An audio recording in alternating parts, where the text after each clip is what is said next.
Well, welcome everyone, and welcome to AltaSea's Project Blue at Summer live chat with Dr. Burke Hales of Oregon State University. This is part of a series of live chats that AltaSea has been putting on.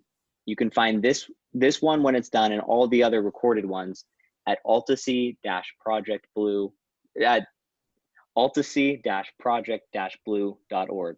I'll put the link in the chat in a minute, so you guys can find it easier. We'd first like to start this live chat off by thanking the Port of Los Angeles for supporting AltaSea and our community outreach live chats.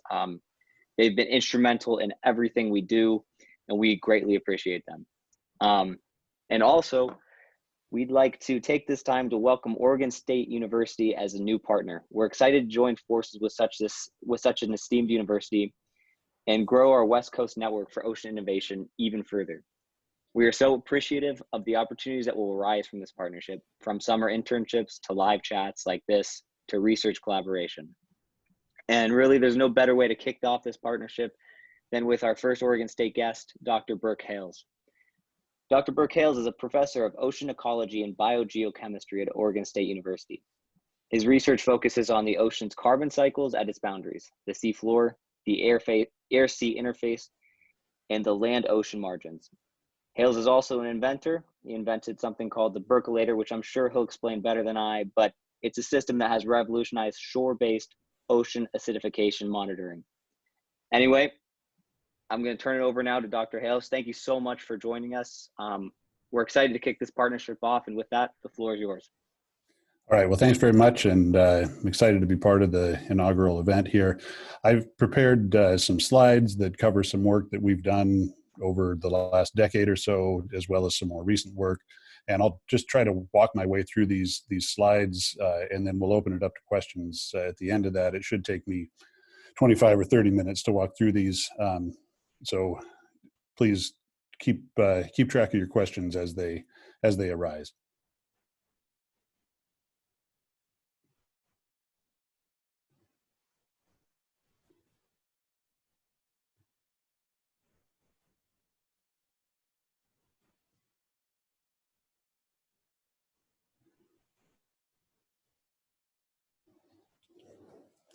Okay, so what we want to talk about here is sort of the big picture all the way down to the smallest pictures and the things that we're thinking about. The big picture is really critically important, and it's important to understand the things that we know very well, but also it doesn't matter necessarily in a directly personal way if you don't think about what the local impacts are. And so that's what I'm going to try to do here. I also wanted to point out that this is work that has been done by a huge number of folks. My colleagues, George Waldbusser, our current and former students, some really stellar students who contributed to this work, Iria, Elizabeth, and Stephanie, but also with partnerships with the Pacific Coast Shellfish Growers Association through Andy Serbier, and our colleagues at UW and NOAA in Seattle, Dick Feely and Jan Newton. That's, of course, an abbreviated list, and there are many other folks that have contributed and shouldn't be forgotten. All right, so what I want to try to convey first here is that there are many, many things that we have near absolute certainty about. We know these things tremendously well. There are things that cannot be argued scientifically, observationally, factually. There are people who will try, and those people are wrong. And I want you to make sure that you understand that there's a foundation of very solid knowledge upon which all this works. And the first one is that we know that atmospheric carbon dioxide is higher now than it's been in at least the last million years, and it's rising faster than it's risen in any other natural event that we're able to observe. The upper plot here is the direct measurements of atmospheric CO2. The blue circles are those made in the atmosphere itself at the Mauna Loa Observatory site. The red circles were made of the air captured in ice core data, or in ice cores from West Antarctica, where the ice cores accumulate very rapidly, and we can get recent and highly resolved CO2 content. And the lower plot shows the carbon dioxide variation over the last 800,000 years. And what you see is that there's a lot of variation. It gets as low as 180 parts per million.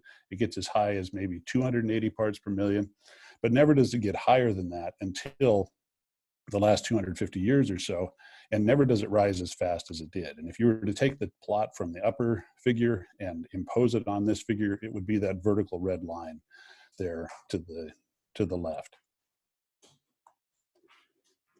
We also know extremely well, just from thermodynamics, this is chemistry 101, very well established relationships, that when the CO2 in the air, that's the PCO2 there on the right-hand side of that equation, when it rises, the CO2 in the water, that's the aqueous CO2 on the left-hand side, it goes up. Higher CO2 in the air means higher CO2 in the water, and it's just a simple thermodynamic relationship. And there's observations that prove this, many observations. One example is to show, again, the Keeling curve in the red, and then measurements in the ocean at the Hawaiian Ocean Time Series Station in Hawaii near the Keeling curve. And the CO2 content in the water rises exactly at the rate that the atmospheric CO2 rises. We also know tremendously well where the carbon is coming from and where it's going. On large scales, we know exceedingly well how much fossil CO2 we've emitted into the atmosphere, and we know that because it's an economic concern. If anyone who's making money on things is keeping track of those things, and so we know exceptionally well how much fossil CO2 we've emitted in the burning of fossil fuel and the production of cement. We can measure the atmospheric accumulation really, really well. And over the last 20 years or so, we've pinned down the ocean accumulation numbers to within probably less than 10% uncertainty. Now, I want you to notice the year on the bottom of the slide. These are our numbers that were valid in 2008. It's now 12 years later. That ocean accumulation number is up to about 150. And I want to point out what these numbers are. A PG is a petagram. That's 10 to the 15th grams of carbon. A petagram is the same as a gigaton. So we're talking about 1 billion tons, 127, now 150 billion tons of carbon in the ocean from atmospheric CO2 rise. And just for scale, a ton is about the same mass as a Prius. And so if you're to think about that, we put the equivalent mass of carbon in the ocean as 150 billion Priuses. And that's all going in there. We've been able to measure that. We know exactly what it does. I promise I won't be chemical equation or reaction heavy in this presentation, but we also know with very, very high certainty what happens when carbon dioxide dissolves into water. It reacts with water to form an acid called carbonic acid, and carbonic acid quickly reacts with the other species in seawater to lower the pH and consume carbonate ions. The most important representation of this reaction is the one that I've shown here, which shows carbonate ion reacting directly with carbon dioxide to produce bicarbonate. And the best indicator that we have right now of these processes is measuring the CO2 levels. The next thing is that we know in proximal sense that what matters most now is the carbonate ion concentration. And the reason that we know that it matters most now is because organisms that make their shells out of calcium carbonate depend on that carbonate ion. This, if you can see my cursor, this is carbonate ion. Calcium is very, very abundant in the ocean. Carbonate ion is not so abundant. And so changes in the carbonate ion will change the stability of these minerals compared to their thermodynamic stability. There's a term that we call omega that tells us how we relate the abundance of carbonate ion and calcium ion to their thermodynamic stability. And when this omega number is greater than 1, you can have shell growth. And when it's less than 1, shells start to dissolve. And many, many organisms that we're familiar with in the ocean, from plankton to large coral structures, depend on calcium carbonate to build their shells, their skeletons, their reinforcements. So what is omega? It's a property of seawater, and it tells whether or not the seawater is a favorable place for making shells out of calcium carbonate. When omega is greater than 1, shell formation is favorable. When omega is less than 1, shell dissolution is favorable. And shell formers really like to have very high omega, greater than 1, 2, 3, much greater than 1. And the shell formers do worse when omega approaches 1, and even worse still when omega is less than 1.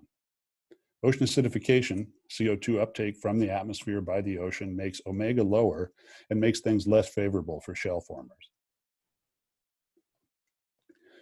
We've experimentally shown that organisms that make calcium carbonate shells don't like it when you take away carbonate.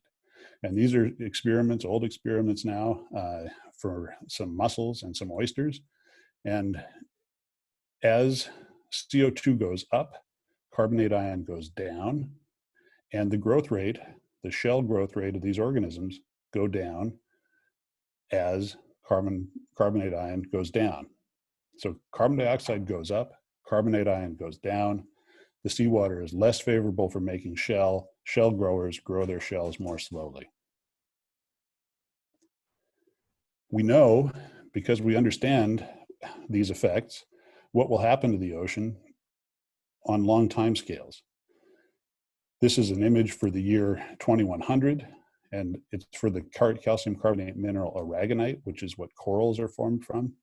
And this shows that in important areas, Hawaii, the Eastern Tropical Pacific, that we're going from favorable optimal levels up here in the red down to marginal to low levels in these areas.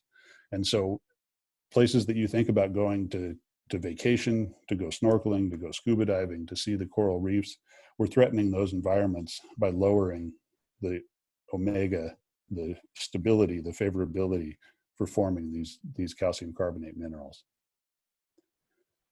So hopefully I've given you a sense of what we know and what we know with very high confidence. And the question is, why is there any contention? Why is there any uncertainty? And there are a number of these things that contribute to our uncertainty. The first one is what I call the pH problem. pH is a very, very challenging measurement to understand, but it's tremendously easy to observe. Anyone who goes out and buys a hot tub test kit can measure the pH, but you're not always certain exactly what that means. The measurements that we need to make need to be very precise, and the noisiness, the uncertainty in those measurements are large compared to that signal. pH is sensitive to temperature and salinity variations in ways that are more less well understood than we would like. And what we're finding, and I'll show some results here, that pH is really not itself what's driving the responses, at least in the near term.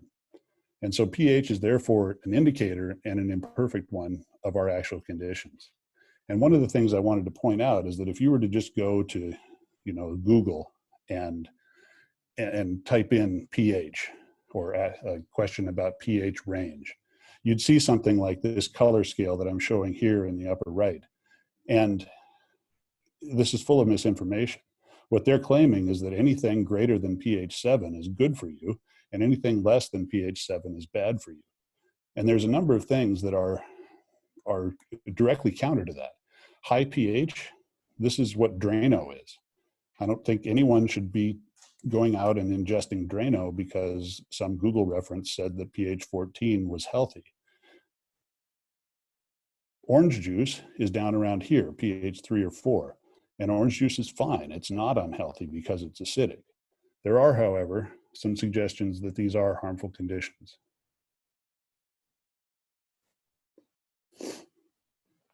The next major factor in our challenge in explaining this is that carbonate chemistry is an inherently multivariate system. You cannot change one term in the carbonate system without having multiple other factors change. And so if you change the CO2 in the atmosphere, many things change in response. The pH changes, omega changes, bicarbonate ion changes, the dissolved CO2 changes. And so it's very hard to tell which factor is driving the responses that we see experimentally.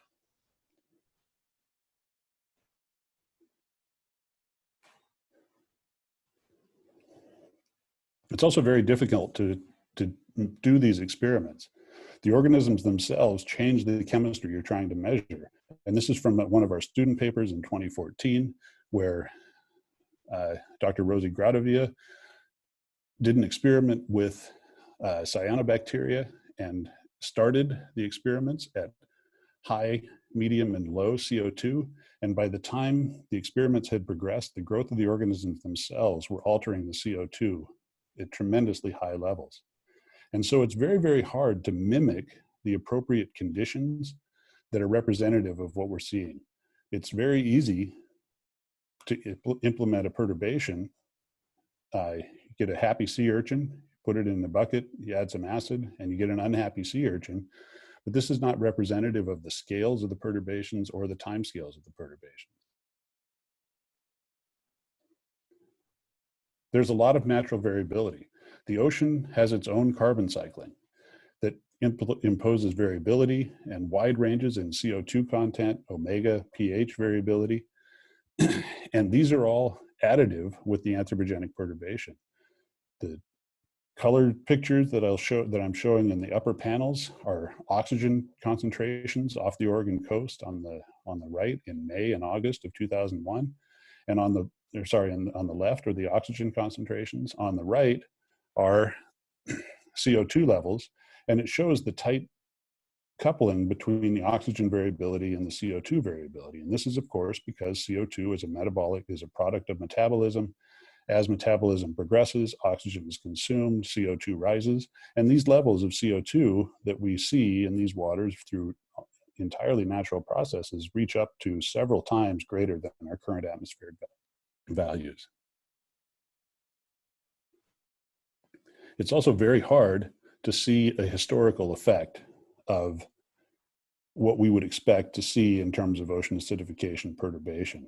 This is a very long record of oyster recruitment in Willapa Bay, one of the largest oyster broodstock producing areas in the western US. And records were kept from starting in the middle 30s to present. And there's been a lot of variability in the oyster recruitment in this area. Some great years, some bad years, some very long runs of bad conditions, a rebound, again, a lot more variability. And we really didn't start to do careful ocean acidification monitoring in this environment until 2011.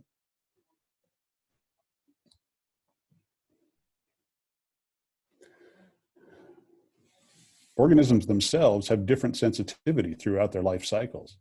I'll show you more examples, but these are larval oysters on the left, showing oysters in high omega shell favorability, favorable shell forming conditions, and on the left in low omega, and you can see the shells are smaller, they're misshapen, they're deformed in comparison to the good conditions.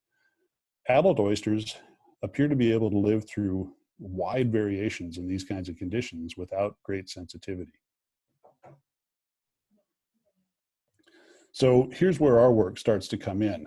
We started working with the shellfish industry in 2009, following an event where all of the hatcheries on the West Coast started to fail to produce oyster seed stock. This was called the Pacific Seed Stock Crisis, and there was support generated for collaboration between academia, industry, and professional organizations, and it led to our identification of ocean acidification as a contributor and to subsequent mitigation strategies. And there's a wonderful paper by Alan Barton and others published in 2015 that explains this in great detail.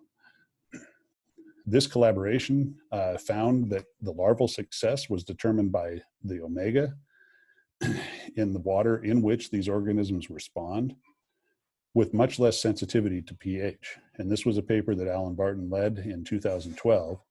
But how do we really know this? How do we really know that omega is the issue considering other factors?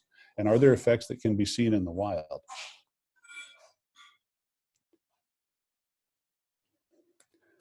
As I said before, there's a lot of other variability going on, and this is some of our data from Willapa Bay, adjacent to the Whiskey Creek hatchery, where the shellfish seed stock crisis really was at ground zero. And you can see that pH varies, as does omega, as does the CO2 levels. And so in order to experimentally determine which factor is the most important, we had to come up with a method to decouple these covariances. And what we did is we found a way in the laboratory to manipulate the chemistry so that we could set one of the suspected parameters to be a constant and allow the others to vary. And we could do this with a set of 3 experiments that would allow us to isolate the effects of CO2 in the upper panel, pH in the middle panel, and omega in the lower panel. And what we saw was that there was effectively no functional relationship to CO2 over a wide range, from 200 microatmospheres, which is approximately the level of the Ice Age atmosphere, up to 3,000 microatmospheres, which is something that we don't expect to experience for a couple of hundred years, even at current CO2 emission rates. And what we saw was that the pH effect was minimal, but omega was a clear, strong, and highly predictive relationship. This was with 2 separate cohorts, with many individuals, and of 2 different species. And this really defined how clearly we could show that omega was the factor that was driving the response to ocean acidification as opposed to pH or CO2 for these organisms. And just because the visual effect of this is so clear, these are some scanning electron microscopy images that show larval shells in various conditions. And what we can see is that even in what we would consider to be relatively favorable pH, or the same pH, as long as omega is high, we get symmetrical, smooth, large, healthy shells. But if omega is low, even at the same pH, the shells are rough, distorted, and deformed. So it's omega, and we think there's no question about this anymore. We have got a number of other publications and experiments that we've done that show that this is true for a number of different species, and it's really definitively the case for bivalves such as clams, mussels, oysters, who spawn into the water column with planktonic larvae. So what about trying to actually go out in the wild and looking at wild populations and wild conditions to try to determine if there's an effect? And I won't expect you to read all this fine print, but Willapa Bay is this important area for oyster production. It's a large estuary, the second largest on the US Pacific coast. It's got a large intertidal area variability, a number of different small rivers. But the important point about it is that it was one of the places where the non-native Japanese oyster, Chrysostria gigas, was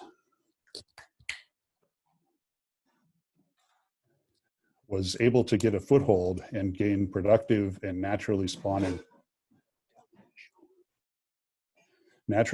populations.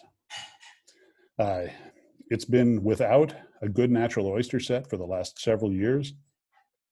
And we studied a place that's known as the fattening line, which is the most favorable place for oyster production and retention in the bay. And what we found was that we could identify when there was an optimum in both temperature and omega conditions. And what we found was that the omega optimum was, number 1, more limiting than the thermal optimum, and number 2, phased later in the year. So in the early parts of the year, when the bay is warming up to favorable thermal conditions, the chemistry is not favorable. And so there's this asynchrony between the conditions, the chemical conditions for favorability, and the thermal conditions for favorability. So how do we tell if it's worse and how much worse? Well, we built a simple model, and the simple model had divided the bay into 3 parts: the one near the ocean at the bay mouth, the one up at the upper end of the bay where the rivers come in, and then the one at the mid bay, which is where the fattening line is. And we created a mathematical model for this and compared it to our measurements that we made using the Burke-o-Lator instrument. And what we found was we could reproduce the variability that we saw fairly well with this simple model. So the red line here is the model, the orange dots are the actual data, and what we can do is a pretty good job of reproducing the bay's warming, the bay's increase in salinity, and the bay's change in chemistry. We did this for 10,000 simulations to try to assess the contributions of the variability and the driving terms. And we did it for a circumstance for the modern ocean and a circumstance for what the ocean would look like absent the anthropogenic carbon. And what we find, and I want to focus in particular on the right-hand plot, what we find is that in the pre-industrial environment, the number of days where we had sufficient overlap between conditions that were warm enough and favorable enough for shell formation happened about 40% of the simulations. And this is consistent with what we see in the variability of good year, bad year variability in the oyster recruitment. When we add the anthropogenic carbon, that 40% goes down to under 15%. And so we've decreased the number of years with both favorable thermal and omega conditions by over a third as a result of adding anthropogenic carbon to this system. So what do we do? Well, if any of you saw the announcement to this on Twitter and saw my Twitter handle, you see the term seagrass won't save us. And the issue here is that seagrass is a rapid grower. It's a wonderful environment that's a nursery for many different species, but it doesn't stick around very long. Seagrass grows rapidly, but it also dies quickly. It turns over quickly. And so on time scales of seasons or years, we're not really taking very much carbon out of the water by growing seagrass. We take it out for short periods of time, and then we release it shortly after that. We're talking about trying to mitigate the effects of carbon dioxide that has been stored for tens of millions of years, and we can't do it with something that stores carbon for a few months. And one of the things that's important to look here, and this is from a paper from one of our students, Steve Bacella, and what you see is that I want to focus on the solid lines. The blue line is for when omega is less than 1.4, and that's a condition that we've identified as critical. And the blue lines, the blue solid line is the full model that has all of the biology, all of the metabolism of the seagrasses included in the model. And the red line is what the model would look like in the absence of the seagrass metabolic effect. And what you see is that the frequency with which we observe harmful conditions is actually higher in the seagrass inclusive case than in the seagrass exclusive case. Seagrasses are beneficial out in the future where they help to mitigate a baseline that's in general harmful, but under the current conditions, the metabolism of the seagrasses and the natural variability actually introduce exposure to unfavorable conditions. Seagrass is a wonderful environment. Seagrass meadows are incredibly important and should be restored, but it is not the answer to ocean acidification. So what do we need to do? We need to reduce CO2 emissions. And of course, that comes from our own CO2 emission reductions, thinking about the ways we use fossil fuels, the way we live. But the other thing that's just undeniable is that we have to think more about green energy, alternative methods for generating energy. And this is going to bring me to the project that I'm working on right now, which is called PacWave. And this is building a testing facility where the engineers, the industrial people who are building these devices that can capture energy from ocean waves can go and test their devices in a true open ocean, fully energetic system with an actual grid connection. So wave energy is an interesting tool because there's a lot of energy out there. Anyone who's gone to the beach can see the energy crashing on the shore. And we could potentially capture a significant part of our annual electricity usage. And the key point here is the fourth bullet. Ocean waves are relatively constant. We all think about solar, we all think about wind. Ocean waves don't set. When the sun goes down, the ocean waves are still producing energy. when the wind drops, the waves still keep pushing onto the shore. And so it's a different character of energy production from solar, from hydro, from wind. And so it's complementary. It adds a stable baseline to a green energy portfolio. So what is PacWave? Well, it's an open ocean wave energy test facility based at Oregon State University. We've got 2 sites, a research scale and an actual municipal power generation scale sites off of Newport. This main site that will be connected to the shore via cables buried below the seafloor is here, about 7 miles offshore, well over the horizon from the beach. We should be able to, at peak production, support up to 20 megawatts of power with a number of different wave energy production devices. And just to give you an idea of what concepts and what devices are in production, there are a number of companies internationally and nationally that are producing devices that are megawatt scale electricity production devices. And these are the types of devices we hope to be able to test at PacWave. A number of different technologies, turbines, rotating devices that produce electricity in a number of different ways. So this is where I'll wrap up and we can take some questions. And I just want to remember to fall back on the certainty of what we know. We know that we're producing fossil fuel CO2. We know it's being taken up by the ocean, and we know it's changing the chemistry and having an effect on ocean life.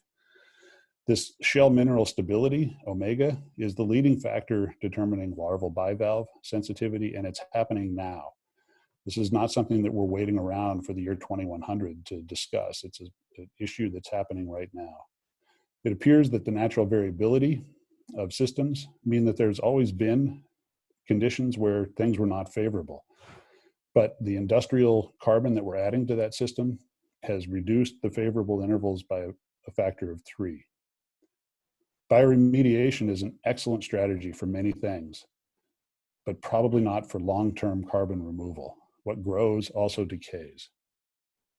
The long-term solutions to this require fossil CO2 reductions in emissions and development of technology and green power. And this is where we're starting to consider the potential for wave energy. So that's all I have, and I hope that there have been some questions that were generated, and I'll leave my presentation up in case there are questions that harken back to any of the slides that I've shown. Awesome. Well, hey, thank you so much. It was awesome. We had a couple questions, and if you don't mind, I'd like to start with the PacWave wave energy stuff, because that's something that that once it seems almost like a no-brainer. And we've had machines like water mills for centuries, and kind of the from a layman's perspective, is that kind of what you're talking about? Is that the same concept?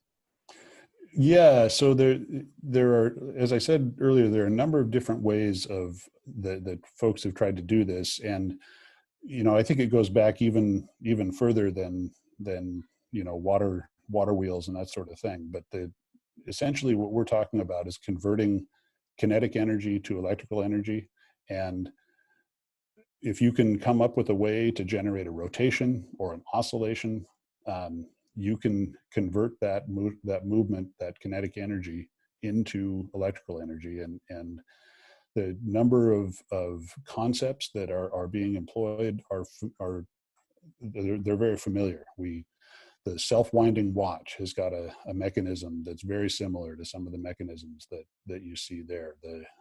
A yo-yo that lights itself up when you work it is generating electricity from that rotational kinetic energy. And so the trick is to figure out how to get oscillatory wave energy captured in a way that we can turn it into generated electricity. Gotcha. So Ken wants to know what the projected cost of PacWave is and who's funding these projects. So PacWave is primarily funded by the Department of Energy. And the projected cost to construct the facility with the subsea cables and the power conversion facilities and the grid interconnection, we're at a project cost of about 70 million right now. That 70 million is funded primarily by the Department of Energy, but there is a requirement for matching funds from the university.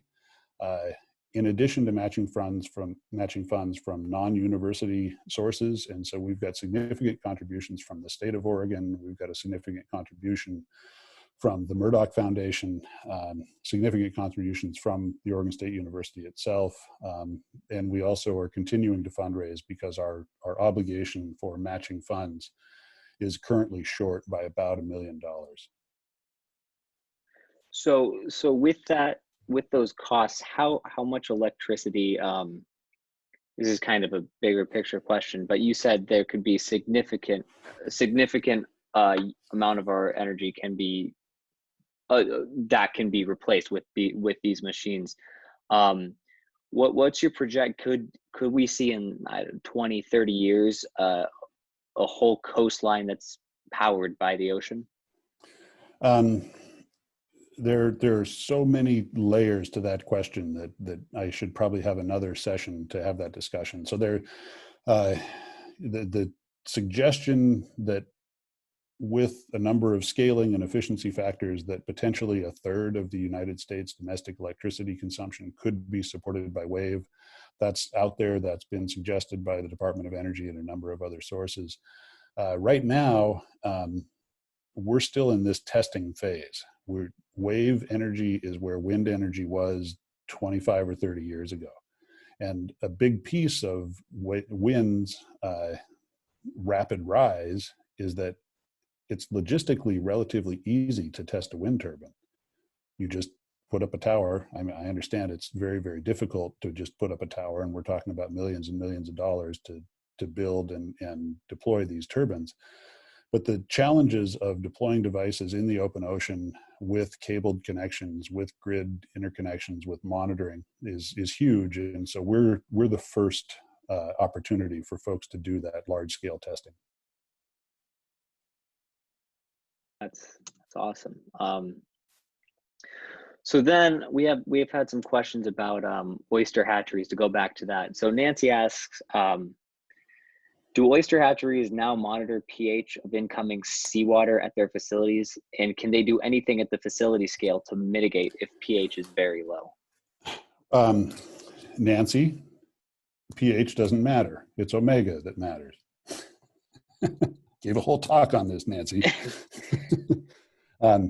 So the answer to that is that they're monitoring carbonate chemistry, and they're doing it in many of the hatcheries on the West Coast. And they're doing it using systems that measure comprehensive carbonate chemistry so that we know not only the pH, but also the CO2, also the alkalinity, also the omega. And the omega is really the critically important one for these hatcheries, because that's what matters to these larval oysters in the hatcheries. And yes, there are ways to mitigate those effects. It turns out that a number of the sort of aquarium chemistry solutions don't really work for this application. And what does work is a product that's called soda ash. It's sodium carbonate. You can get it at the farm, ranch and home farm feed stores. It's used in agricultural processes. And that's the chemical, that's the modification that you need to use to change the conditions to elevate omega to give you favorable larval productivity. Gotcha. Nancy apologized for that, by the way. Robert asks, 50% of plankton have been killed off. The ocean produces 70% oxygen and sequesters CO2. Did climate change cause a reduction in plankton productivity, or is the reduction in productivity and carbon sequestration responsible for climate change? Well, so Robert, you've opened up a lot of topics that we should discuss some more. The oxygen number is a misleading number, and again, you should have someone else discuss that. It's 70%. even within the folks in the community who are suggesting the oxygen is a net or the ocean is a net producer of oxygen, the number has only ever been 50%, and it's actually misleading because the ocean is actually a net consumer of oxygen in its natural state. So, and it's always been that way. The continents produce more carbon and produce more organic carbon and produce more oxygen than the oceans do, and that's, as far as we know, always been the case. We don't think right now we can see a direct atmospheric CO2 effect on plankton biomass reductions. It's very hard to pin down. And so, no, we don't think the changes in CO2 chemistry that we're seeing in the bays is because of a reduction in ocean productivity. We think it's because of anthropogenic carbon. But yeah, great questions and things that are really important to discuss, because there are some things out there that have made it into the popular literature that are really confounding. They confuse our interpretation of things. Yeah. So bringing it back to omega and pH. So Frankie says, as you stated, omega is the most important, but what do you think about companies that are only monitoring pH in aquaculture? I think they're making a mistake. I think that was the case at Whiskey Creek, which is, again, the sort of ground zero for this problem. They were monitoring pH exclusively, and they could not adequately identify the conditions that were harmful with pH alone. And when they added our instruments that could actually quantify omega, Mark Wiegert said it was like driving in the dark and suddenly someone putting headlights on the car. Yeah. So similar to that, we still hear people say that, you know, planting seagrass is going to be a good solution for everyone. Why is that still the case? Why isn't is that notion still out there? If we have all the research that you just presented. Yeah, I try to present analogies for why ideas take hold, and the best one I can think of is that, you know, we all have bank accounts, we all have checking accounts, and, you know, we all have, you know, us academics have our TIAC-REF accounts, and we all jump in and we look at the stock market go up and down. And the way that the seagrass carbon sequestration has been presented has been to only ever discuss about how fast seagrass grows. And so it would be like if you were monitoring your retirement account and you only considered good days in the stock market and you ignored all those bad days. And so that's what's happening. Seagrass grows and consumes carbon dioxide when the sun is out. And then most of that carbon dioxide that the seagrass is consumed in the day gets released at nighttime.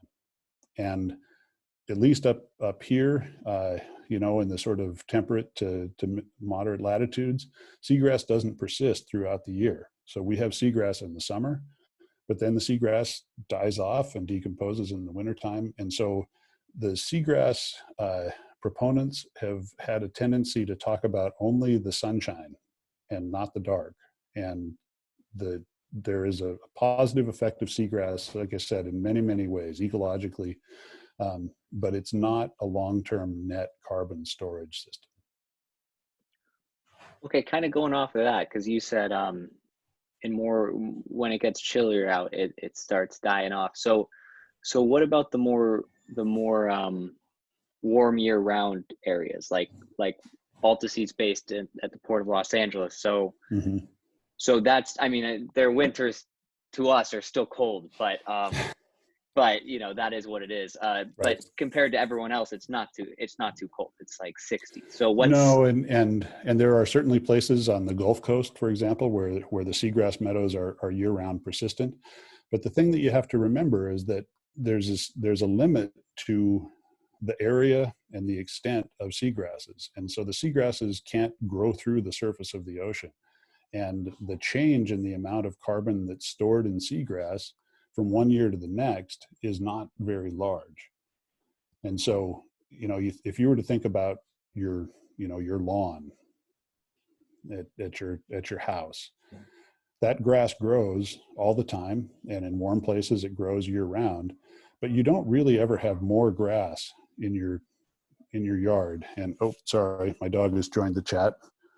Um, but yeah, you don't have more grass in your lawn next year than you did this year. It's not like it just keeps accumulating, and you reach a static state where that amount of seagrass doesn't continue to accumulate. And what's happening is it's growing and it's decomposing, and you've reached a static carrying capacity, and it doesn't take out any more carbon.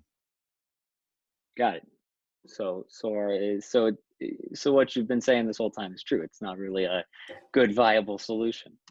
Well, you don't store carbon for 60 million years with a seagrass meadow. And we're burning 60 million year old carbon, and that's the problem, is the time scale difference. Wow, that's an amazing number. So William asks, do you know of any climate solution bills in Congress or state, local level that would support and improve innovations to renewable energy solutions like PacWave? So we've been successful in working with Congress to increase funding to PacWave. The project was initially funded at a nominal $50 million level, and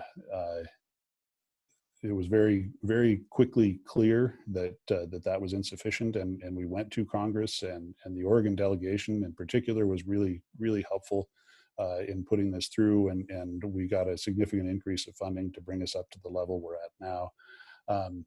There is, the Department of Energy has got what they call their EERE, and I forget the acronym, but the RE is renewable energy. And so DOE has got a large renewable energy component that has traditionally been dominated, historically been dominated by traditional hydropower.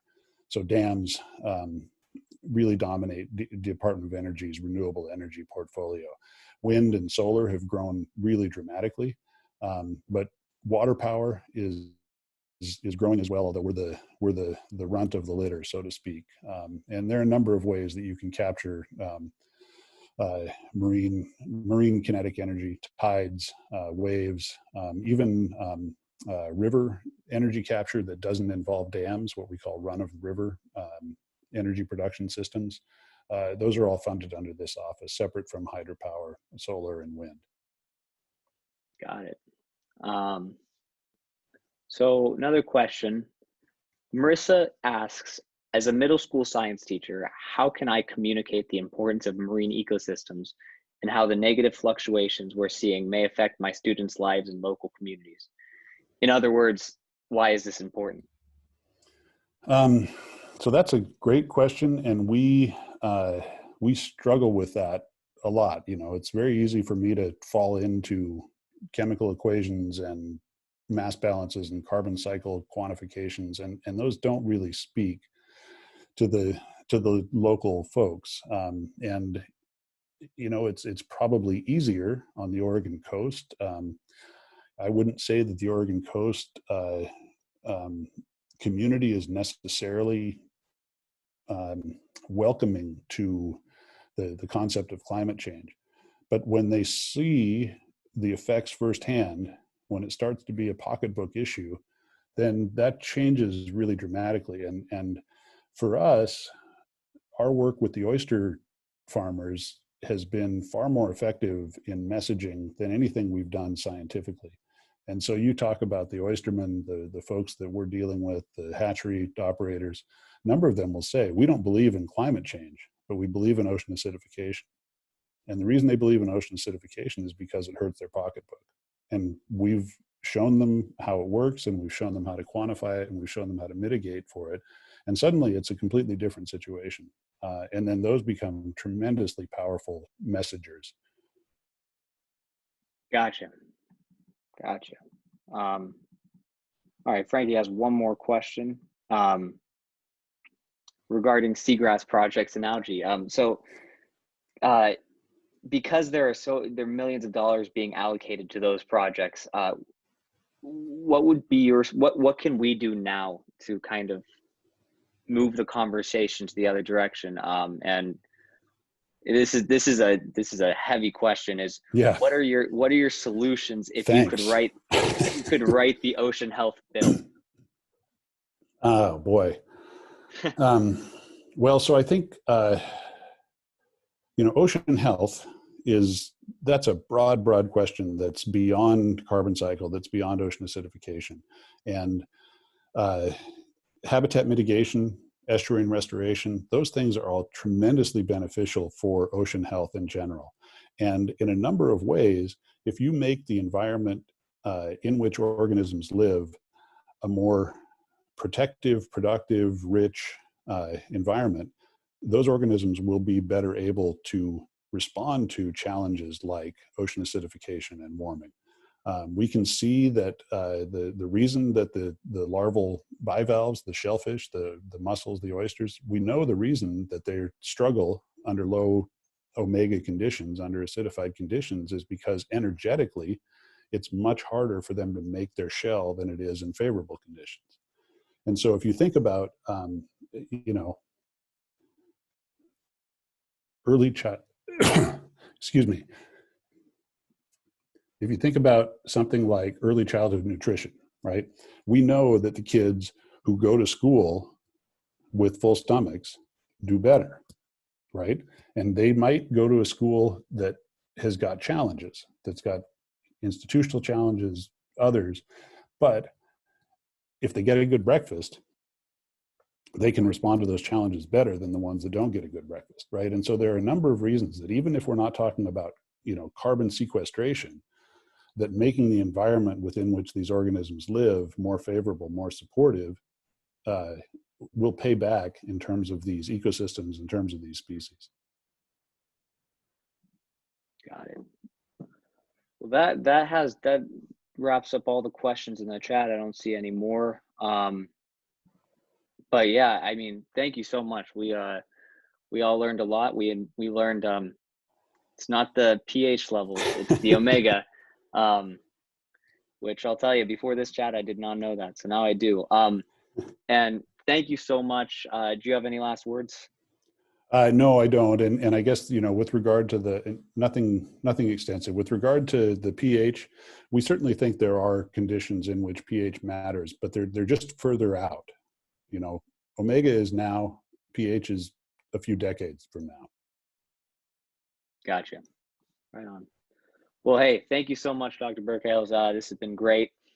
And if anyone's looking for this to rewatch, to learn more, visit altac-project-blue.org. I put it in the chat earlier. I'll put it again right before we leave for convenience. Let me grab that. Thank you so much to Dr. Burke Hales. And we'll be having more of these. Our next one is in 2 Fridays from now, with Dr. Andrew Thurber, one of Dr. Burke's colleagues, and we're excited for this Oregon State partnership, and we just want to thank everyone for joining. Thanks everybody for letting me kick this off. Thank you. Have a good weekend, everyone.